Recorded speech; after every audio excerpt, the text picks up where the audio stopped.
Le déclin de l'Occident, une expression qui fait débat. On la retrouve partout, dans les médias, dans les discours politiques et sur les réseaux sociaux. Mais est-ce vraiment une réalité? La Chine, l'Inde, le Brésil, ces nations montantes, remettent-elles en cause la suprématie des États-Unis et de l'Europe? Ou s'agit-il simplement d'un ajustement naturel dans un monde de plus en plus multipolaire? Bonjour et bienvenue à tous, je suis Quentin et vous êtes sur Fil Rouge. Dans cette nouvelle vidéo, on va explorer cette question avec des chiffres, des faits et une réflexion globale sur notre époque. On parlera économie, géopolitique, culture et philosophie. Alors restez avec nous car ces questions ne sont pas qu'un débat d'experts, elles impactent directement sur notre quotidien et le futur que nous voulons construire ensemble. On en discute maintenant, c'est parti.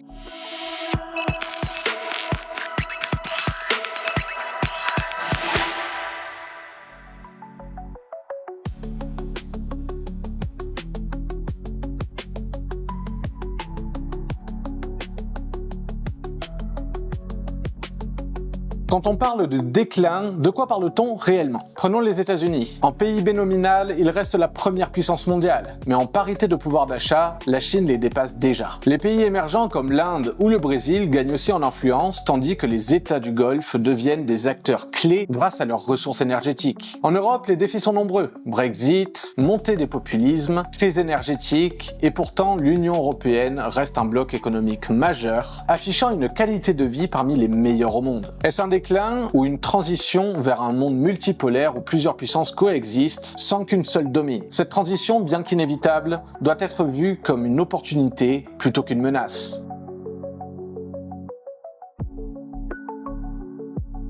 En 1990, les pays occidentaux représentaient environ 60% du PIB mondial. Aujourd'hui, selon la Banque mondiale, ce chiffre avoisine les 40%. Pourquoi? Parce que des nations comme la Chine et l'Inde ont émergé grâce à des réformes économiques majeures et une main-d'œuvre abondante. Mais attention à ne pas enterrer l'Occident trop vite. Les États-Unis restent leaders dans des secteurs stratégiques comme l'intelligence artificielle, la tech ou les biotechnologies. En Europe, même si la croissance est plus lente, on observe des avancées majeures dans des domaines comme l'aéronautique et l'énergie renouvelable. La vraie question est la suivante. L'Occident a-t-il encore la capacité de se réinventer ou sommes-nous simplement dans une phase de pause historique?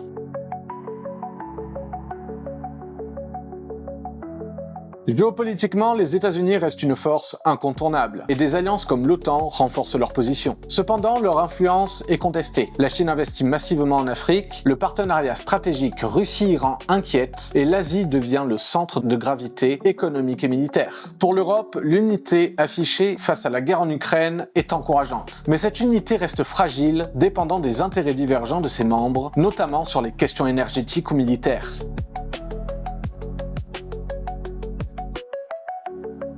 Hollywood, la musique pop et les réseaux sociaux américains façonnent toujours les imaginaires mondiaux. Pourtant, des concurrents émergent. La K-pop coréenne, les films indiens et même TikTok redéfinissent les codes. L'Occident garde une forte influence culturelle, mais cette domination est aujourd'hui partagée. Cela reflète un monde plus diversifié, mais aussi plus fragmenté.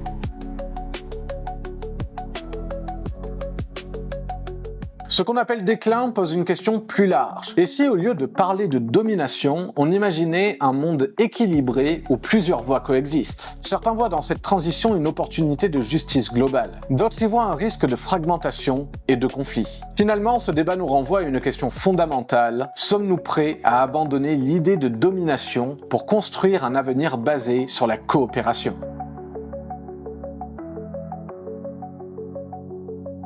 Alors, réalité ou fantasme? Le déclin de l'Occident est peut-être moins un effondrement qu'une transition. Une redistribution des cartes qui, si bien gérée, pourrait profiter à tous. Et vous, qu'en pensez-vous? Sommes-nous à la fin d'une époque ou au début d'une nouvelle ère? Dites-le nous en commentaire. Abonnez-vous pour plus de réflexions sur notre monde en mutation et on se retrouve mardi à 17h pour une prochaine vidéo sur Fil Rouge.